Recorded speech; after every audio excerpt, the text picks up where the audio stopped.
Hi and welcome. I'm Anne-Marie McDonald. You could call them the hardest working men in hockey.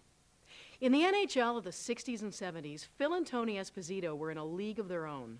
Two brothers who broke records on opposite sides of the crease, showing each other no mercy when they met on the ice, their personalities as different as the positions they played. Tony with the focus and intensity of a solo violinist, and Phil, the bravado of a brass band. Tonight, a story of talent, grit, and the bonds of brotherhood.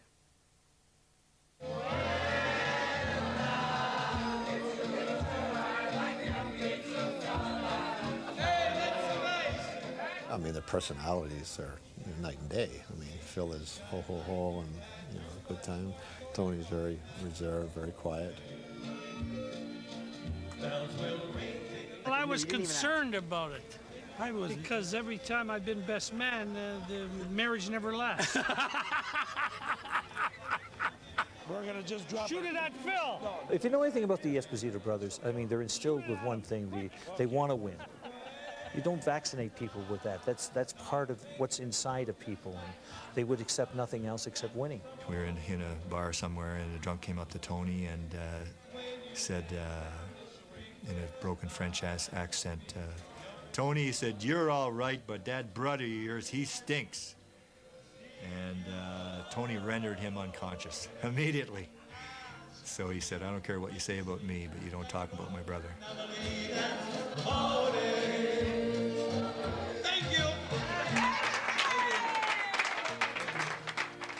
Blood, they say, is thicker than water, but ice is a different matter entirely. For the Esposito brothers, ice meant competition. The elder Phil would break every record in the National Hockey League for scoring goals. Tony, 1 year younger, the record for stopping them. And along the way, there would be many memorable encounters between the two brothers. Whoa, whoa, whoa, whoa, whoa. I scored the first 2 goals against him in his career. And after the game, I got 2 phone calls. And it went verbatim. I mean, both calls were about the same. And one was from my mom, and the other one was from my brother's wife, Marilyn. I said, "What happened?" And he said, "A 2-2 tie." I went, "Oh, thank God he didn't lose." And I said, "Who scored?" He said, "Well, I got 1." I said, "Really? Oh, that's okay. I'm glad you did. Who got the second one?" They said, "You scored both against him?" I said, "Yeah." They said, "How could you do that to your brother, you dirty so-and-so?" I went, "Oh, my God, you could have ruined him." I said, "You did? How could you do that? You're in the NHL. He's got to make it." I could have had 4 or 5 that night, but he was on top of his game. I think he had 38 shots that night. And I was the first star, he was the second. I was just worried that, you play lousy and you don't get another chance. That's what you're worried about. And I got a break, thank God. And, it's unfortunate Phil got 2 on me, but what's the difference? Phil takes after his mother, who's happy-go-lucky, and Tony takes after his dad. And that's the difference right there. Phil and Tony grew up in Sault Ste. Marie, Ontario, the Sioux, known for its steel industry and its long, cold winters. Hockey country. This is Dr. Gardy's house. This is the doctor who was our doctor. He was the one who brought us in. Brought us into the world. Right here. And they took care of my appendix. It was great. He was right here, and we were just down the street. So if you ever had a problem, the doctor was right there. Every time I've come back here, I've driven by it. But I mean, I've never been in it since we moved. Let's see, we moved at 15 years old. That's 42 years. Hello? Oh, yeah, wow. This is the downstairs. Okay. Look at this. It has changed a little bit. Our mom would be the goaltender, and she would be on her hands and knees, and Tony and I would be with this sock going, and we'd try to score on her. And that's what we did, yeah. We were just really small then. It does bring back a lot of memories, boy. A lot of memories. Yeah. Every night we were here. I remember playing in this rink with a snowstorm. It was snowing so hard. We just played hockey every day we possibly could. When the weather got warm, here's how I've changed. If it ever got warm, I used to get angry because I didn't want the ice to melt on the outdoor rinks. We'd keep our skates on in the newspapers, we'd have our food, and 15 minutes we're back out the door to the rink till about 8:30. My old man instilled something in both of us that I think we were never satisfied, I don't think. And if I would call him on the phone and they'd say, I got 2 tonight, and he said, should have had 3. We'd win a game when we do really well, and right away my focus went on the next game because I want to be better and do more. Same idea. And he instilled that work ethic in us. Pat and Fran Esposito were solid working-class Italian Canadians who lived in the Sault's West End, where everybody knew everybody else. And for young and old alike, the only game in town was hockey. This is the way it was supposed to be, I believe. You grew up and you play hockey. Nowadays, they won't get, if they don't have the best equipment and they don't have the best ice, they don't want to play. I guess I keep hearing that the players are more talented, but I don't know if they Baloney. work as hard at it. I don't think they're more talented. Is that old lady told me over there? She's still alive. Wow. She's is the still hot there when still we there? were kids, that lady right there. She's got to be Mrs. 90 Thorne. years old. 90 years old. She's still around. For Phil and Tony, growing up in the 1950s, life meant rock and roll, Brill cream, cool leather jackets, and of course, girls. In the Sault's West End, there were 2 friends, Linda and Marilyn, and 2 brothers, Phil and Tony. I was 16, 17 when we met, and he literally did wear a leather jacket with the crossbones on the back and his collar up. We were childhood sweethearts. I was the child and he was the hood.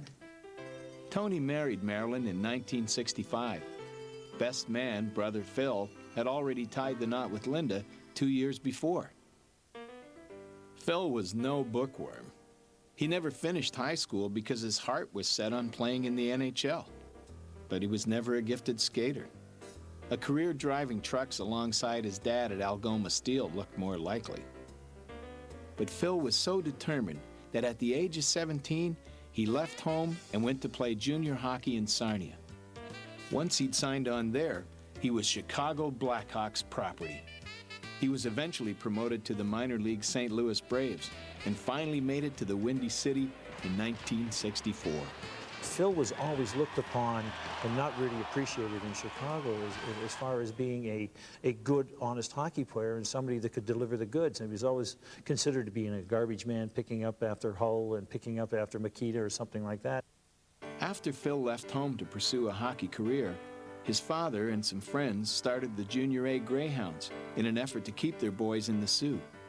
Tony played 1 year with the Greyhounds, then went to Michigan Tech on a hockey scholarship, where he helped the team win the prestigious Inter-College Trophy.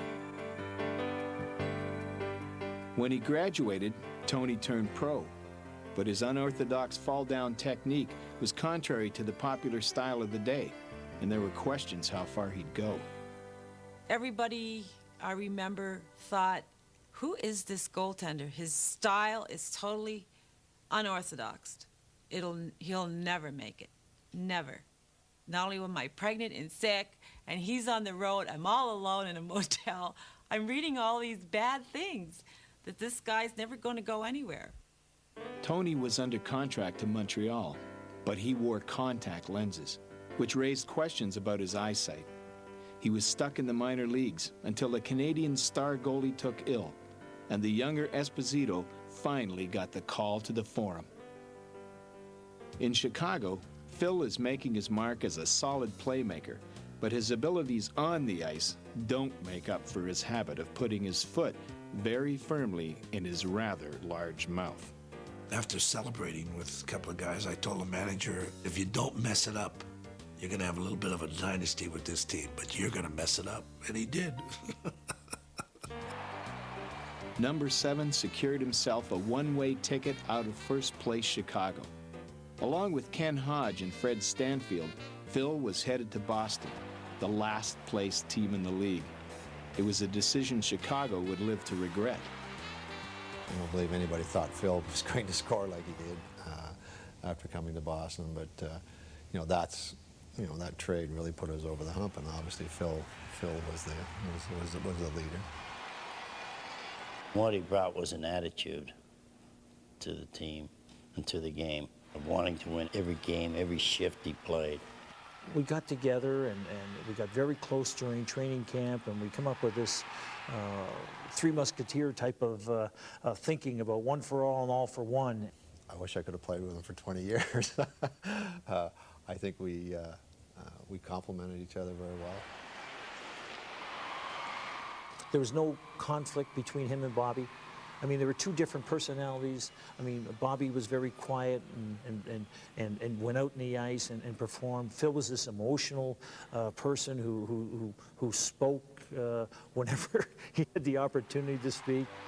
The combination of Bobby Orr's great skating and Phil Esposito's grit made the big bad Boston Bruins a veritable scoring machine. Phil haunted the ice just feet from the net, an area called the slot. When the passes came, Phil Esposito, alias the slot machine, would deliver up yet another goal. Small wonder that Phil was the first player ever to reach the promised land of 100 points in one season. The price he paid, however, was the beating he took in front of the net. But Phil made absolutely certain that everybody knew about that. Hey, that's a penalty! They used to call him the biggest complainer in the whole league. He was the biggest pain. That's what they used to say. Because he was always complaining and moaning that he got a bad call on the ice. You know, he's got the droopy eyes at times, and when he was getting mugged in front of the net, he'd probably give that look to the ref and just saying, "Hey, ref, come on," and it probably, he had a whining look. As the league's top scorer, Phil passed hockey milestones with apparent ease. Rocket Richard's long-standing record for the fastest 500 goals fell by the wayside. And with just a hint of sweet revenge for Chicago's trading him, Phil obliterated Bobby Hall's record of 58 goals in one season.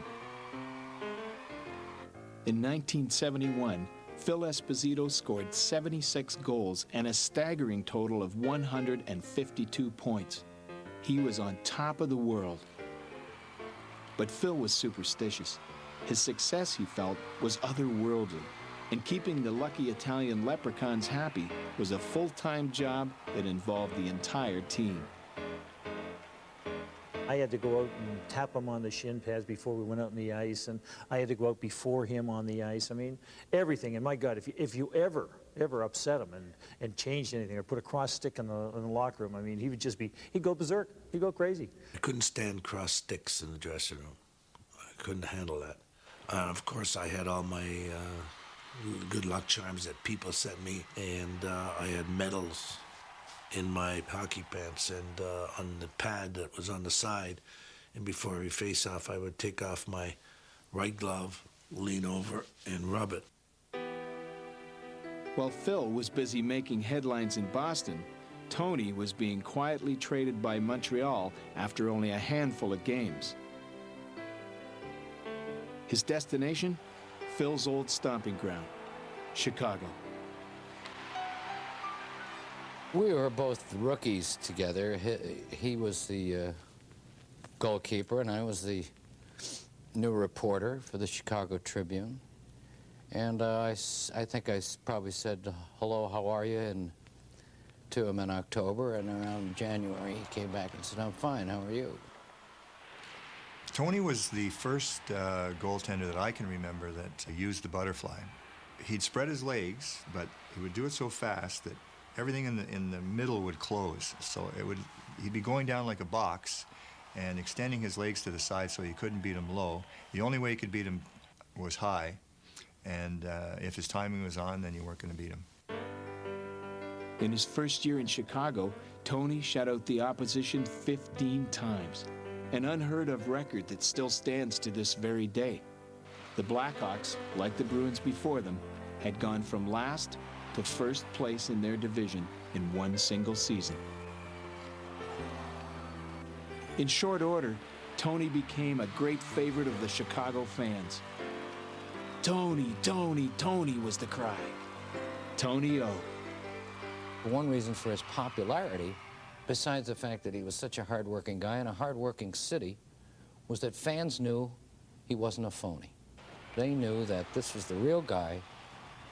He's going to come out 7:30 every night and bleed for you. They knew that this was the real item. This was the real guy. And they loved him for it. The Stanley Cup playoffs opened this past week in Chicago. But win or lose in the Cup playoffs, it's been an incredible season for the Chicago Blackhawks and for rookie goalie Tony Esposito. Funny thing is, Tony's area was right next to Phil's area, because Phil's area was that 6 to 8 foot area right in front of the goaltender, and that's Tony's area. I get the letters like, why are you letting him score, you know what I mean? Like, what's wrong with you? How dare you? He shouldn't play against his brother because he's letting him score. Which is, you know, not the way it is. I mean, I wanted to shut him down every game. It wasn't Chicago Blackhawks playing the Boston Bruins. It was Esposito against Esposito in the papers and build-up. And Phil got up every time he played Tony, a little higher. The media loved nothing better than a clash of titans. On the brilliant ice, in the glare of the arc lamps, two brothers, one against the other. They'd come a long way from their days together on the backyard rinks of Sault Ste. Marie. Now there was not one, but two Esposito superstars. The life and times of the Esposito brothers will continue.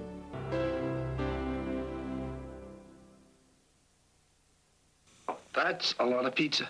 Okay, now. For Phil Esposito, the superstar, a natural extrovert, public appearances and lucrative endorsements were his for the taking, and he reveled in the role. Phil would go to Vegas, would enjoy spending money and have a good time, and that was his nature. I mean, he enjoyed the good life. Racehorses, sailboats, wine, women, and song. But there was a price to pay. After a life spent on the road with his team, away from his family, it was no surprise that Phil's 13-year marriage to Linda was coming to an end. She really didn't like hockey. She really didn't. I mean, that's part of what's happened, but I was a little bit of a tyrant. I mean, I like to go out and I like to party and fool around. There's no doubt about that. I'm not going to lie about that. Got a really down-to-earth, anchor of a mother that was always a presence. And I had a really wild, exotic life with my father, all combined in one. They got married so young at 19, 20. You give and you give and you give, and then you start to outgrow each other. And he still wanted to do what he wanted to do. And my mother, to go to the hockey games for her was a lot of work, because you had to be Phil Esposito's wife. As Linda and Phil drifted apart, Tony and Marilyn soldiered on. I made a decision about 2 years after we were married, and it was either support him and do everything possible to help him, or go on my own and do something for myself, and our marriage wouldn't probably have made it because he needed support. Game day. Boom, it's turned on. The ticking starts, the clock starts, everything triggers me. The day of a game, nothing bothered me. Absolutely nothing. During game day, nobody called, nobody talked, nobody said a word. He said a word, it was just like, or if that phone rang, you better hope it wasn't for you. If I lay down or anything, I gotta leave the TV on, or else I'll think of hockey, or I'll dream of failure, people scoring on me, stuff like that. We're driving to a game, middle of January, whatever, driving. We have his parents in the back seat. It's an icy road. There's a car spinning in front of us.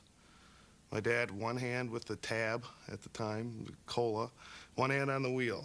Nearly hit him, turned the wheel, going sideways down the road, 100 yards maybe, caught it back, didn't spill a drop, didn't say a word, with his own parents in the back. Didn't say a word, nobody ever talked about it.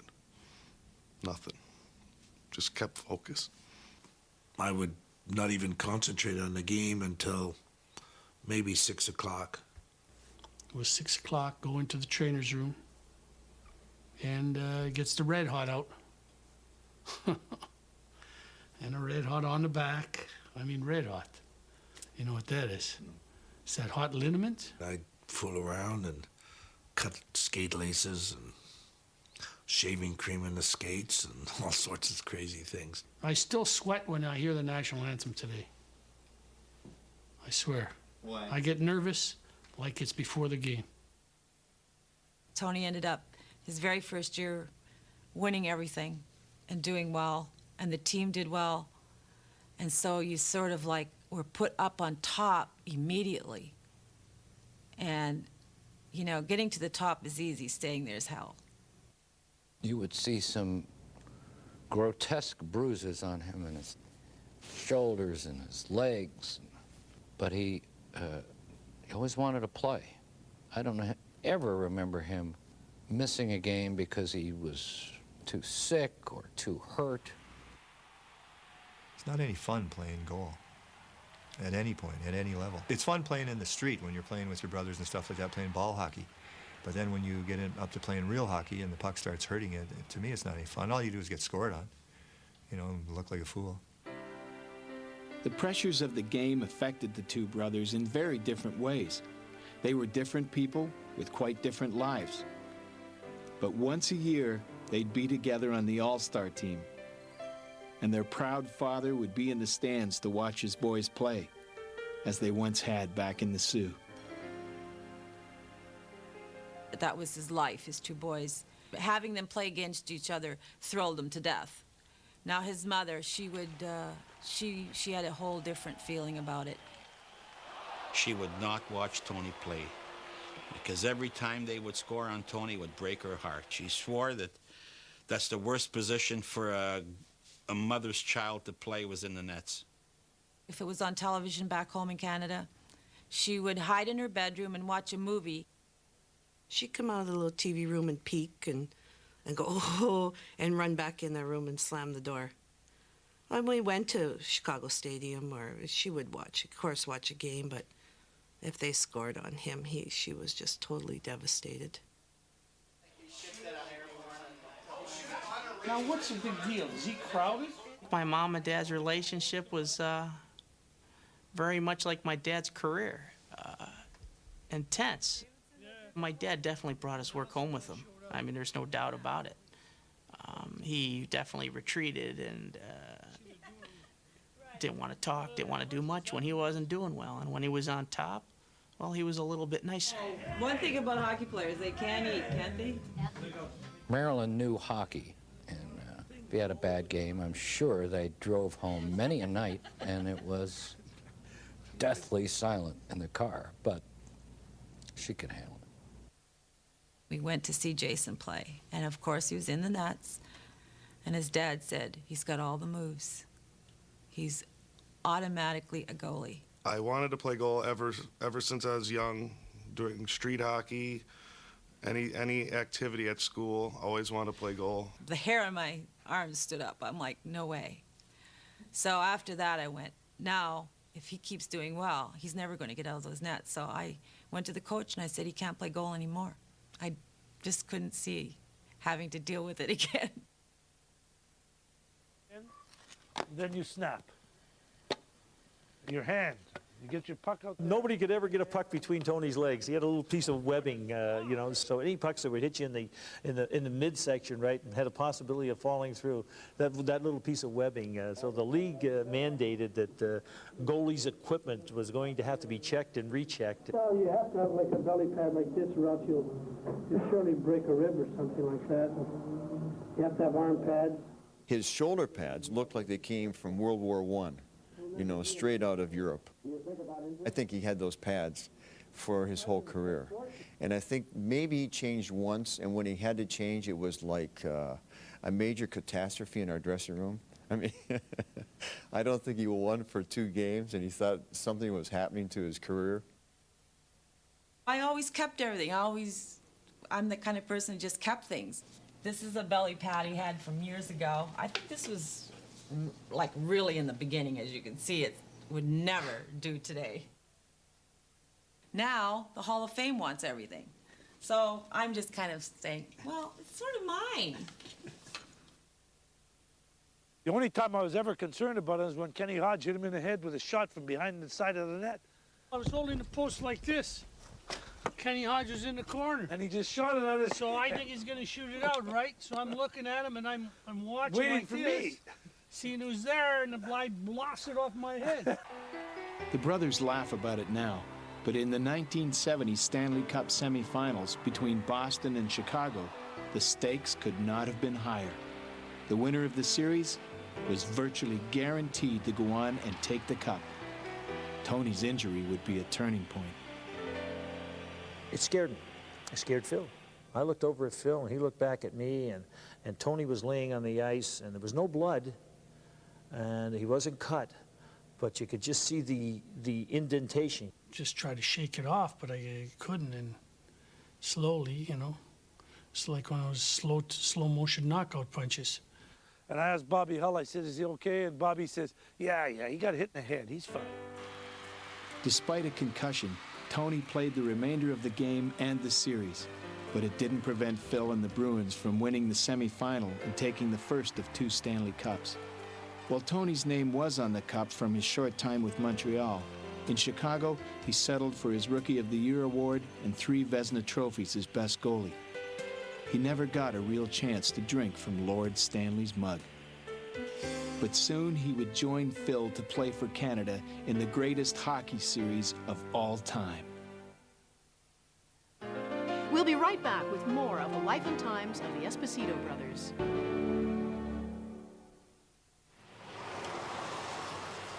Where were you in '72? This is the man right here, Mr. Phil Esposito.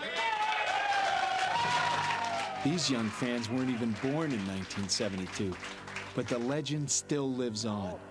The representative of the Soviet delegation, Mr. Georgy Regulsky. Russia had challenged Canada to an 8-game series. 4 in Canada, 4 in the Soviet Union. Selected for the team were both Phil and Tony Esposito. The game is underway with Petrov having cleared it into the Canadian zone. Everyone predicted the Russians would be easy meat. Seconds into the first game, Phil Esposito scored the first goal. But then the Russian bear came out of its slumber and won the first game. The Canadians had a fight on their hands they hadn't expected.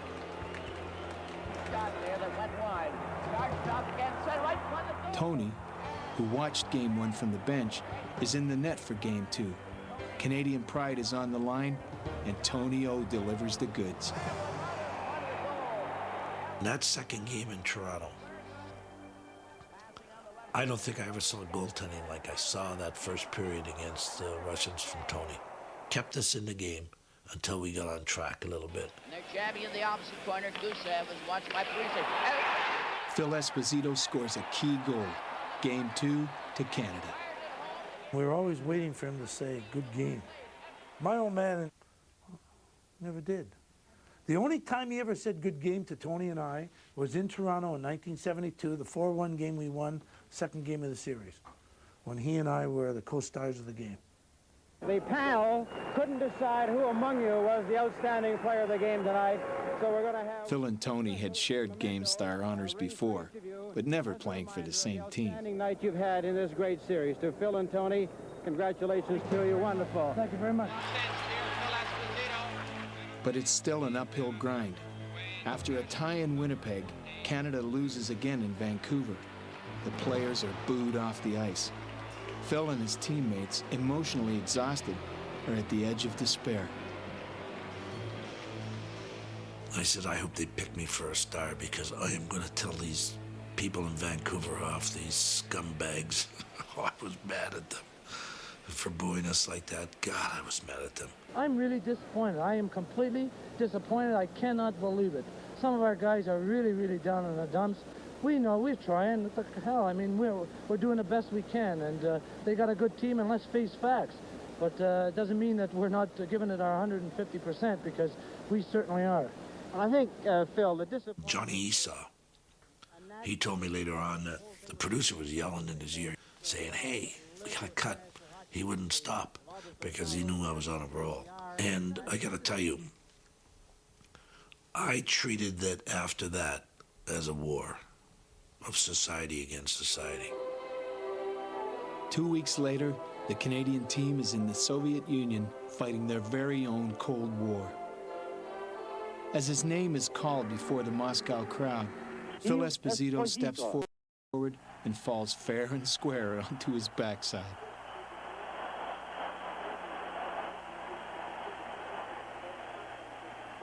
The team loses the first game over there. They have to win the last three under unbelievable conditions, and to pull out that series, in my mind, was one of the greatest feats in sports ever. Considering everything, and Phil was the guy. He was our Julius Caesar, if you will. He was Rommel and Montgomery and MacArthur all rolled into one. He was the general of that team. Here's a shot. Henderson made a wild stab for spell. Here's another shot. Right by the score. Henderson has scored for Canada. An absolute mob scene over Paul Henderson, as there should be. But you can't underrate the effort again of Phil Esposito. The game is over, and Canada have won the series. Phil was the leading scorer, and Tony, the goalie with the best record in the series.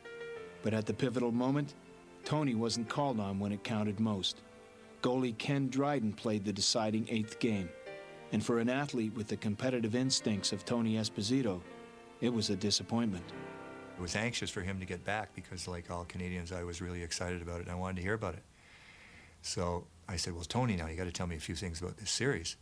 And he said, I'll tell you one thing about the series, and I never want you to ask me about it again. And I said, yeah? I said, what's that? And he says, if you ever get a chance to go to Russia, don't go. I didn't hate the people. I didn't hate the players. I hated the society. If you'd have told Phil in 1972 that his daughter would marry a Russian, you probably wouldn't be sitting here. Look at that.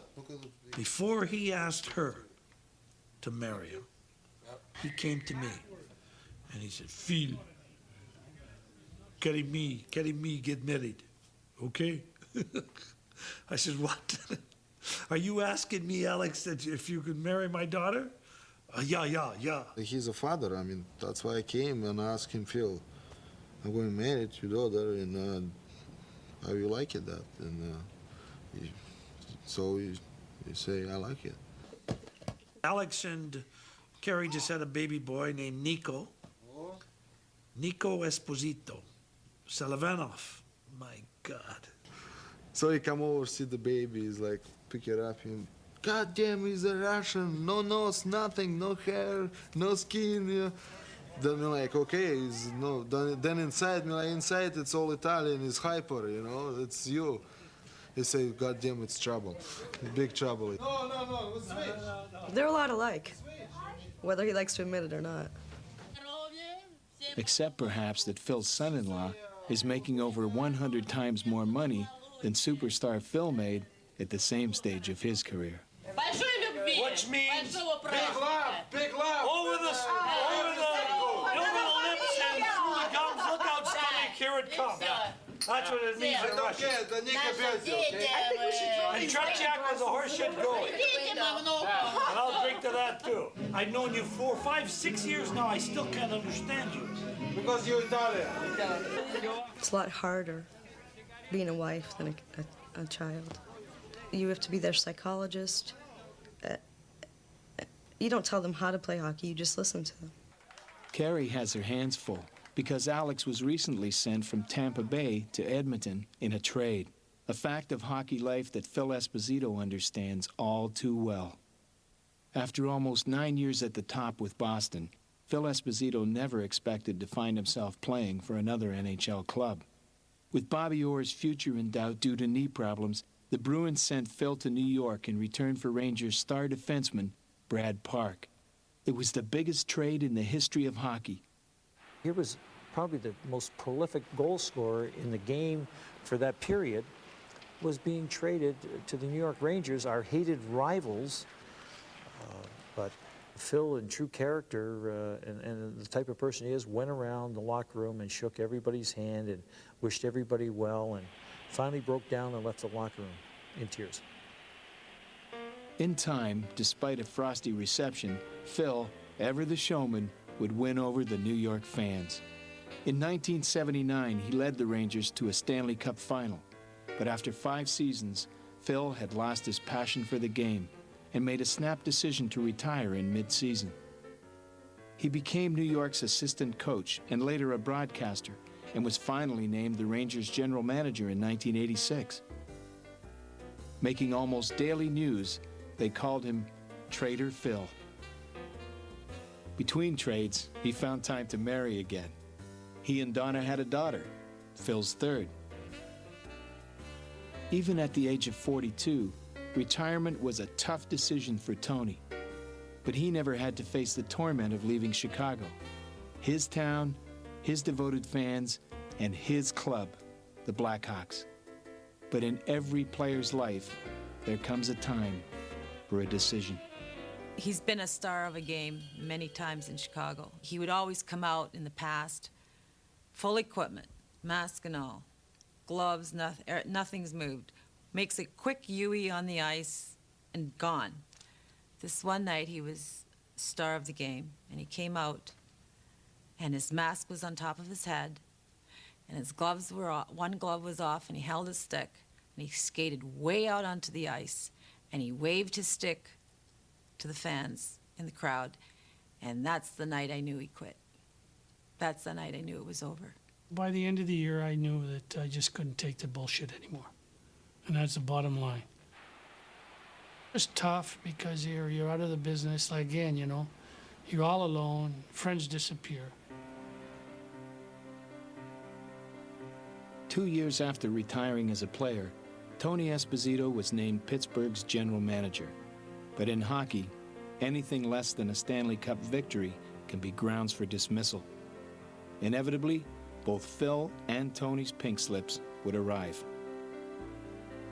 As 2 doors closed on the Espositos, one more opened, with the opportunity for the 2 brothers to work together for the very first time. With talk of NHL expansion, Phil wanted to push hockey south, all the way to Florida. The NHL loved the idea of Phil in Tampa Bay. More than anybody, he could sell the game in the Sun Belt. Phil would raise the big money from an unlikely source, a Japanese investment firm, and the Tampa Bay Lightning were born.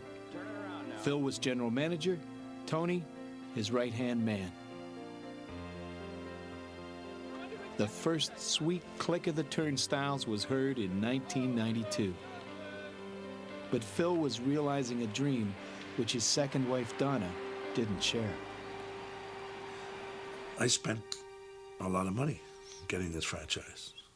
A lot of money that we had saved over the years. That then I sold the house out from under her in New York, which was her dream home. Needed the money to get the franchise. Phil was a single man once again.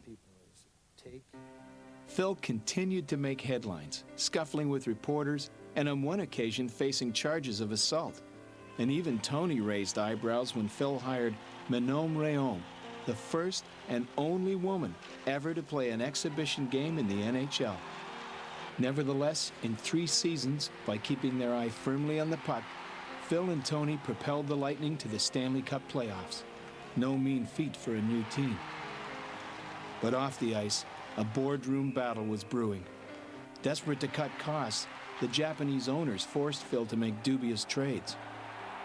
The fans shook their heads in disbelief. As frontman, Espo's reputation took a beating.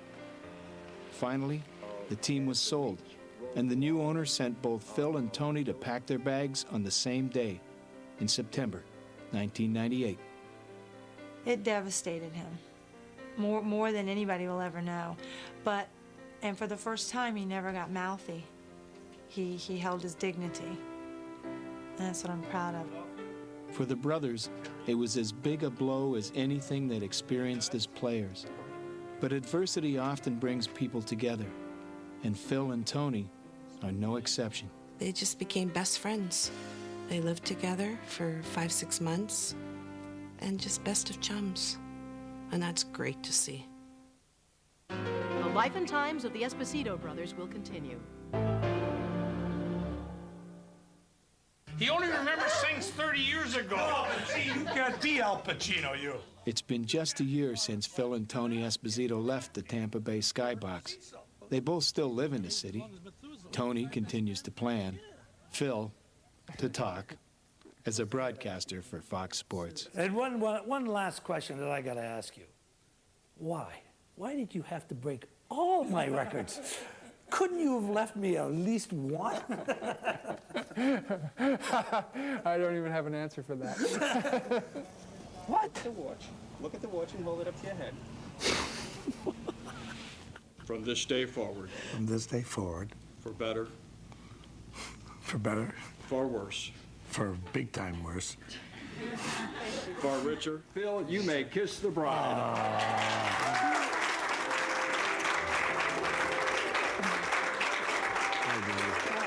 We're going to have a great night. We'll all be hungover tomorrow as usual. And Phil, this is the final time.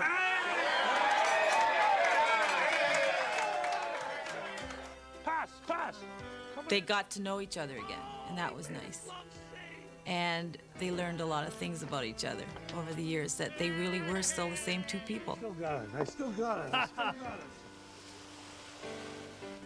I'm getting refreshed and rested, you know, and getting a new look at things. And I really just starting to feel like maybe I should start thinking about getting back into it. It took him many years after retiring as an athlete to just live life and smell the roses once in a while. I think we've gotten a lot closer. We do a lot more stuff together. You know, he makes plans around me now instead of it's always around his schedule. Like I said, I'm a risk taker. And sometimes when you do those things, you end up hurting people that you love. And I mean, that's scary sometimes, you know? That's me. I'm not going to change. They'll be back in hockey, there's no doubt about it. You can just see it on them. They have to do it till the day they die. And there's just no ifs and buts about that. I missed it then! Okay, go there. I think we had enough of this. While Tony shuns the limelight these days, brother Phil, ever the showman, is making his movie debut. He's appearing in Mystery Alaska, playing the role of, what else? A hockey broadcaster. That's our show for tonight. Here's a look at the next Life and Times. Media mogul Ted Rogers